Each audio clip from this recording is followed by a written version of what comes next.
Et j'ai voulu, à travers un exemple, montrer que si nos politiques publiques ne sont pas éclairées par la recherche, que nous pouvons aller vers de graves difficultés. Toute politique publique doit être basée sur une évidence scientifique. Alors, j'ai parlé des femmes parce que si on regarde au niveau de l'Académie nationale des sciences du Sénégal, si on regarde au niveau de l'Académie africaine des sciences, nous sommes très peu de femmes. Et je pense que l'Afrique ne peut pas se priver de 50% de ses bras, de ses forces vives pour impulser le développement. Et je pensais qu'il était important de pouvoir faire un appel aux gouvernants, mais également aux filles, pour qu'elles s'engagent dans la science pour pouvoir régler les problèmes de l'Afrique. Je pense qu'il y a, en tout cas dans mon pays, il y a des choses qui sont faites. Mais j'ai donné un exemple concret en disant que dans beaucoup de pays africains, l'investissement dans la recherche a représenté moins de 1% du PIB.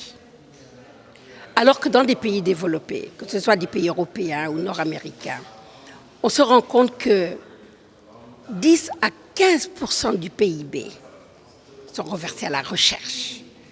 Donc les enjeux sont là. C'est vrai que le contexte n'est pas le même, parce que nous avons peut-être des difficultés qui sont résolues par ailleurs.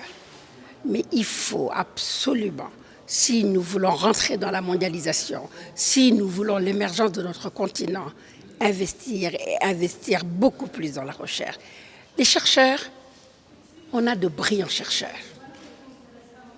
L'environnement de recherche n'est pas là. C'est ça la difficulté. Il faut pouvoir créer un environnement de recherche qui nous permette aujourd'hui de faire de la recherche de qualité chez nous. On peut être appuyé par les bailleurs, mais nous ne devons pas dépendre des bailleurs. Je pense que c'est des domaines où réellement la souveraineté des États est importante. Il faut que les gouvernements soient les premiers contributeurs. Et je vais vous donner un exemple pour vous montrer que c'est possible. Je dirige le partenariat pour les sciences appliquées, l'ingénierie et la technologie au niveau régional. Cette initiative regroupe une vingtaine de gouvernements. On demande à chaque gouvernement de contribuer pour 2 millions de dollars. Avant de faire appel aux bailleurs et aux partenaires financiers.